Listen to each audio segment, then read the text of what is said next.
Welcome to Forum 360. I am Mark Welfley, and thank you for joining us for our global outlook with a local view.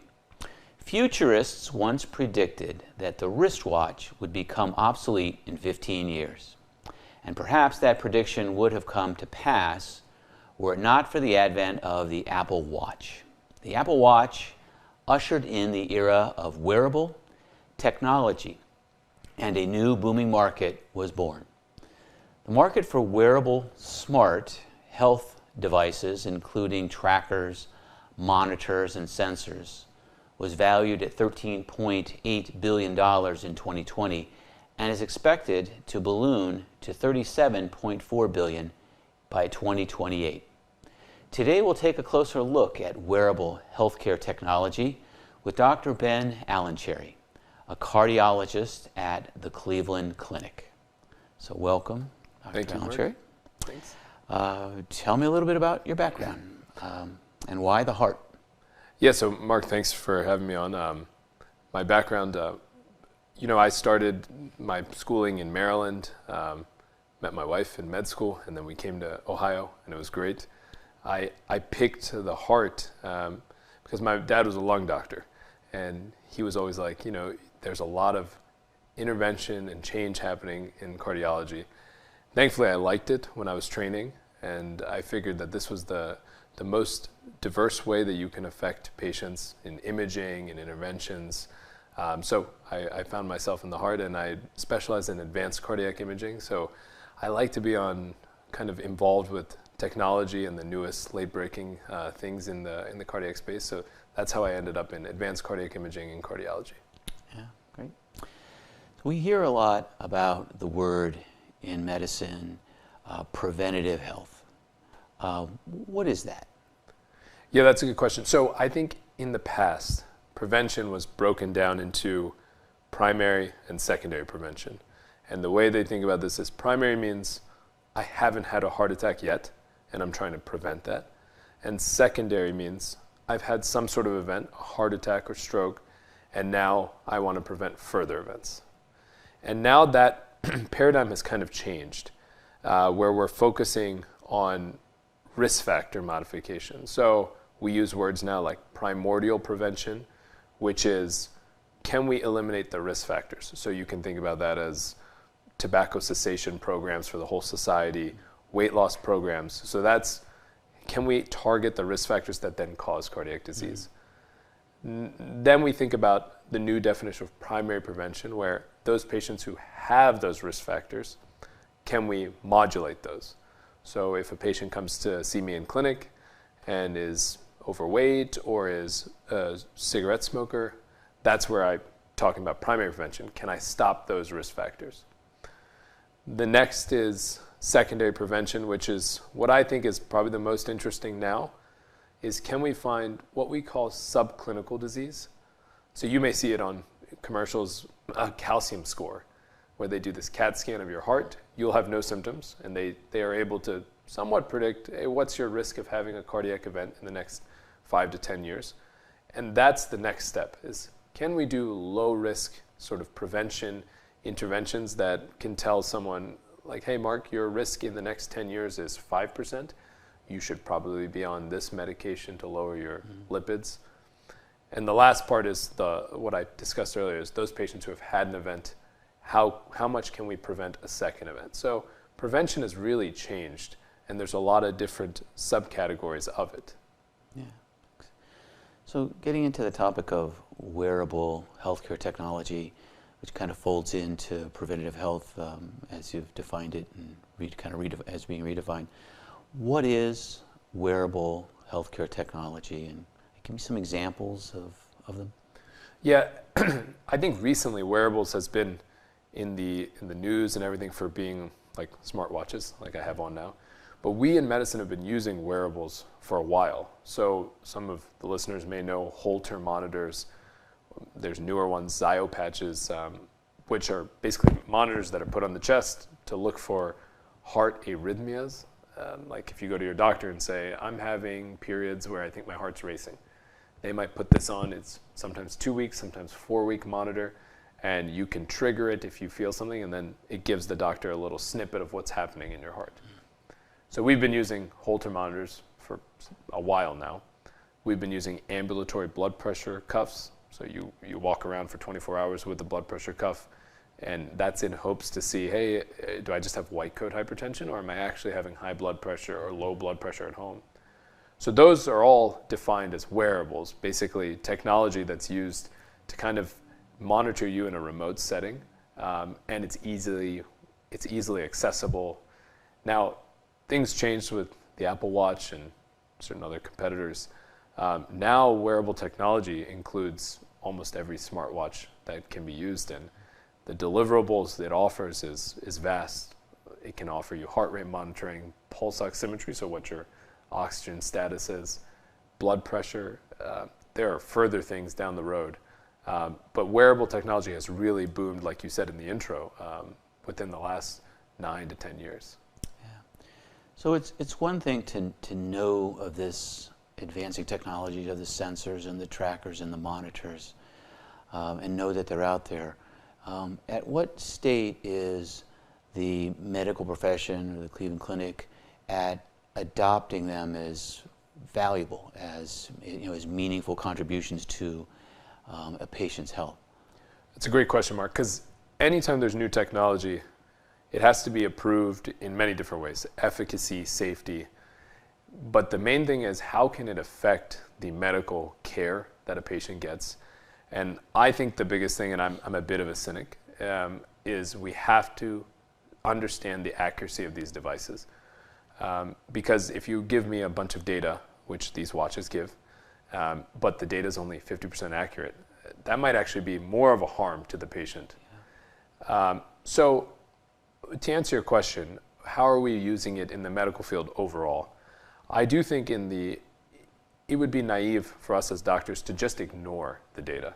So we have to keep trying to embrace it and understand the limitations, but also understand the strengths. For example, if you have a patient who has one of the most common heart rhythm disorders called atrial fibrillation, if the patient sends you a MyChart message and is like, hey, on my watch, my heart rate has now jumped up to the 140s, when normally it's in the 70s, while that could be artifactual or inaccurate, in that patient I might say, hey, my pretest probability is rather high. Perhaps I bring this patient in and we get an understanding of, are they in atrial fibrillation? So I think in the right patient, it can help. In the general population, we have to have a discerning eye, because it can lead to more tests that are unnecessary if we act on faulty data. Yeah.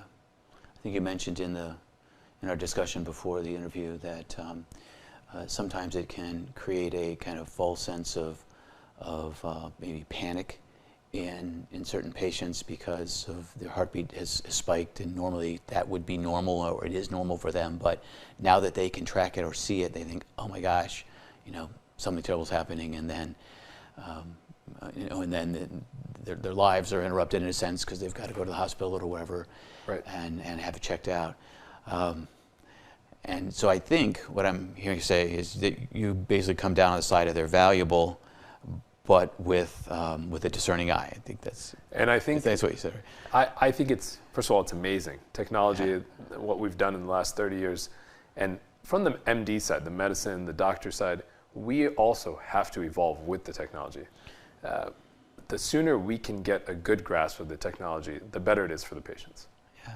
I think, at least me growing up, we're always associating things that physically touch you, like the blood pressure cuffs and and whatever they're touching you to get a reading. And now there are sensors that can read that. And so, to my mind, I think, well, how could something that's not touching me know anything about me? But this next generation of wearables is exactly in that space. It's wild. Being the end user, when you read about the technology, it's amazing. The bioengineers are doing a great job. Sure. I want to move into nanotechnology. You could define maybe what that is. I mean, I think of it as a bunch of little computers, but what is it? How is it being used in medicine now? what's its interaction with kind of wearables? Yeah, so nanotechnology and medicine. First of all, nanotechnology, we can think of nano as, I believe it's 1/1000th. So nanometer, 1/1000th of a meter. So basically really small. We're on the scale of things we cannot see with the naked eye. And the relationship to medicine, it's now pervaded many different areas. So in diagnostics, in therapeutics, but I think the most common thing is outside of cardiology. Some of our vaccines are used with nanotechnology. For the listener, the way we can think about nanotechnology is, in the past, you would give a drug, say an antibiotic, that affects the whole body. What if I told you that if we could figure out for you, Mark, as a person, I can figure out your disease, we figure out exactly the particle we need to target, and instead of just giving the whole body exposure to this particle, we can use nanotechnology, which is basically engineering the delivery of the drug to only specifically target that area that we want. So things where it's being used in medicine. Most of it is investigational now. But say, for example, you have a patient who comes in with chest pain, and we think of the worst thing as heart attack. And if I told you that I could draw a blood test that, using nanotechnology, is so specific to sense any sort of damage to the heart, that within an hour we can rule you out of having a heart attack. So we have very specific test markers now called troponin, but even more down the pike is this nanotechnology where you can mark and label, hey, the muscle from the heart is being leaked into the blood. Can we figure that out? Yes or no? If the answer is no, then you're not having a heart attack. So that's an example of nanotechnology in diagnostics. In therapeutics, you may have heard, so cardiovascular medicine really changed 20, 30 years ago with statin therapy to lower lipids. Now we are getting into the area of molecules affecting your DNA. So can we, in the patient who has high risk, who has high cholesterol, can we change the DNA just a touch to tell the patient's body, hey, stop making these dangerous cholesterol particles? And that could be a one-time injection. So that's all using nanotechnology. You will hear this in the next 2 to 5 years. It's already in medicine. It's already published. It will become widespread very shortly.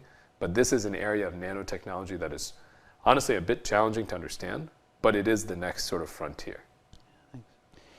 If you're just joining us, welcome. This is Forum 360, and my name is Mark Welfley, and I am here with my guest, Dr. Ben Alancherry. And Dr. Ben Alancherry is a cardiologist at the Cleveland Clinic, and we are talking about wearable healthcare technology and currently nanotechnology. So going back to nanotechnology for just a second, so do these nanos, are they injected into the blood and then pulled back out again for analysis, or is there like a computer or a sensor or something that can be put over the skin to figure out what these nanobots are saying, or how are they read? Yeah, so it depends what you're looking for. So in investigational studies now, there are nanoparticles that are being used to label, for example, high-risk plaques in your arteries. And these specific labels can then be seen on imaging studies. So, for example, in my area, it's cardiac MRI, so MRIs of your heart. You can label the patient's high-risk plaques with these nanoparticles, and then when you put them in the MRI scanner, they light up. I see. So that's one example. Other examples include, it's not about extracting it after you give them, but like I said before about changing the DNA on a very genetic level, that you can then track the production of lipids or cholesterol after, and then you understand how the effect of the drug is. Now, I will say, like everything, we have to have an understanding of the side effects. So anytime you put anything in the body recognizes it as a foreigner, and there can be an immune reaction. So that's why, thankfully, in the United States, we have very rigorous sort of testing, and we understand these things before any sort of release. But that's kind of how we monitor and different applications. When you go into the literature, it is more than just the two that I suggested. Nanotechnology is being used in a lot of different fields. When I did some research on nanotechnology, the word vaccine keeps coming up, that nanobots are being used for vaccination. Does that mean that those bots stay in the body for a longer period of time? As a vaccine is typically, something that you acquaint the body with, that then it can fight off that disease or whatever when it comes back. So it's a good question. First of all, I'm not an immunologist. From my understanding of it, the nanoparticles that we're using are specifically useful for targeting the immune system. What I know of them is that we need to have a longer half-life of these nanoparticles, meaning they can't just be put into the body and then they degrade right away, because what we want with vaccines is we want the body to create an immune response. To speak to that specifically, it would be on a specific vaccine basis. Yeah. But the real, I think the promise in vaccines is for targeted therapy. So while now in the US we're so concerned about the COVID vaccines, actually I think the best utilization of nanotechnology is, can we use vaccines to treat some things that are more widespread? So there's research going on about vaccines against malaria and rheumatic heart disease, so strep infections in the poorer portions of the world, where the morbidity from those diseases is through the roof. And if you could figure out a way to kind of curb the spread of that disease, the effect would be humongous. So I'm hopeful. I know we're very centered on COVID vaccine, et cetera, but this application can be done on a widespread level. Oh, that's interesting. Thanks. Comment, if you can, on technology in the battlefield. What's being done there, if anything? So, I think, thankfully, at least the U.S. military has a good amount of censorship that I don't know the cutting edge. What we do know is, and it ties into a point that we should know as the American public, is when the military is using it, you know that there's classification, et cetera. But the point of your data being used publicly, so I saw about the Strava app, which is an app that's used for runners, cyclists, social media basically. When you go on a run, you put it on and you can share with your network. But that data is actually publicly seen and the company owns it. So the question then becomes, and I believe this happened with our military, was if you're using that data in a camp, et cetera, that data can be seen. So all I know now is that the military uses a ton of smart data, but with a lot of sort of protections on that data. And I think that relates to us now. Now, specifically with the battlefield, the things that we know that are really cool is they have smart vests and smart helmets. For example, the smart vest, since I'm involved in cardiology, they have ECG sensors on those. So when you go to the doctor and you get a 12-lead electrocardiogram to tell your heart rhythm, they can extrapolate from your heart rhythm and how it relates to your stress level. So when you're running, how high your heart rate goes and how easily it comes down. They can kind of figure out the exact sweet spot of, we're training this soldier too much, too little, and perhaps more personalize the preparation of soldiers. We're already doing that in athletics, so they're on the cutting edge of that, and I think it's super interesting. Yeah. Let's look forward 10 years. Like, where will the industry, the market, the technology be for wearable healthcare technology? Like, where are we headed? More of the same? Will there be some dramatic breakthroughs? What do you see? So I think there'll be more of the same. It'll be a huge market share. Like, I have 2 young children. I'm sure within the next few years they'll be asking for theirs. But what I really think is we are at the cutting edge of pushing boundaries on what we can do remotely. But I think that there will be a push for health equity here. I think that we will get a sense of how to do this and how to apply this technology to the people who are in the poorer areas of our cities in America. Because as much as these technologies are great and we're understanding and we're getting cutting edge imaging technology, if you cannot apply it to the person living down the street, it becomes a challenge. So I think that in the future, in the next 10 years, we will see a drop in the price point of these. we will hopefully have a better understanding of how we can apply the smart technology, and then we'll try to use it to get a sense of how we can help health equity. Because when it comes to healthcare expenditures, we are neglecting a certain population. And those populations, the amount that costs on the healthcare society overall is a lot. But if we can try to make health equity a bit more universal, then I think that's where in the next 10 years we can make the biggest sort of improvement. Yeah, interesting. As a cardiologist, no pun intended, but shocked me with the statistic about the heart that that most people like me wouldn't know. I think the biggest shocking thing that may open everyone's eyes is, though we are getting more advanced, still the number one cause worldwide of morbidity and mortality is high blood pressure and untreated high blood pressure. So I think though you're watching this show and we can get really romanced into different technology, like shooting light sensors in your skin and understanding what your heart rate is, the biggest thing is if you have the basic diseases, high blood pressure, diabetes, it is control of those diseases. And we have very good drugs for those now.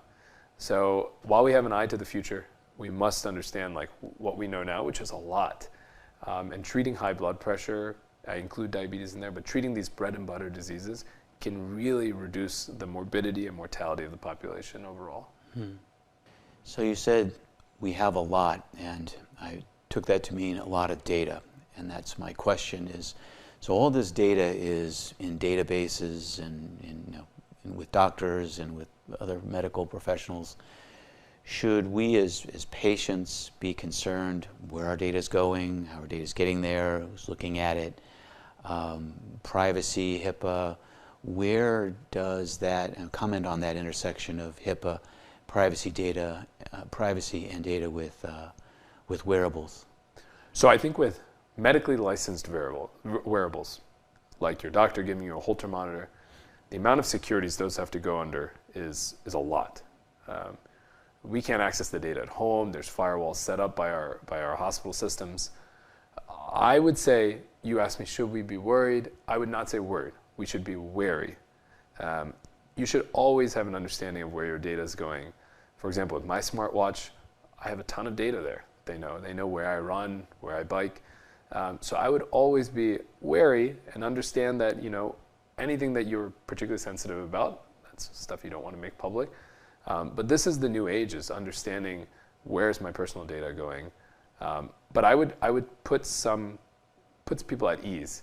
For medically licensed wearables, Holter monitors, etc., those go under such rigorous testing by not only the FCC but also the FDA that I feel very comfortable in that data sort of security. Yeah. As things go, that will be the next step, is how do we make sure that everyone is secure? Want to talk about radio waves for a second, right?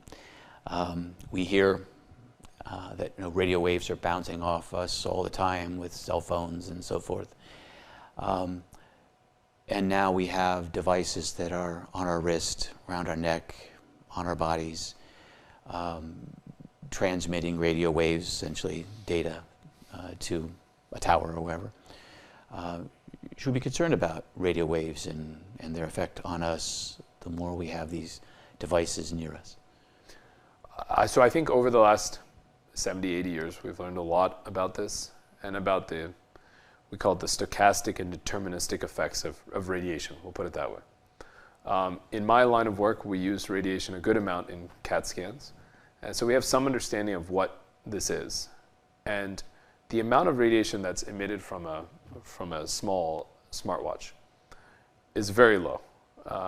The relationship to how close it is to your skin, that matters, but the overall amount to get to a threshold where it would cause something is very low. Now, where I find my guidance is CDC, the FDA, has good understanding of what these are, and these are rigorously tested before a healthcare wearable enters the market in the United States. And I can only speak to the United States. So they do get a sense, and they have these thresholds of these devices, because what they're wondering is the health risk associated with it, but also the interaction. Like, will this trigger your washer to go off? So I feel comfortable knowing that we have very sort of rigorous agencies in the United States that really support getting an understanding of what each device that enters the market, what its effect is. By and large, when patients ask me this, I tell them that as of now, anything that is released in the United States has been sub that threshold to cause any sort of meaningful damage. Now, we're learning more about this stuff long term, and I think on the bigger scale, things that matter more is when we get repeat CAT scans on patients, what is the effect of radiation? And that's something that's at the forefront of healthcare, and we're really trying to minimize that sort of radiation dose.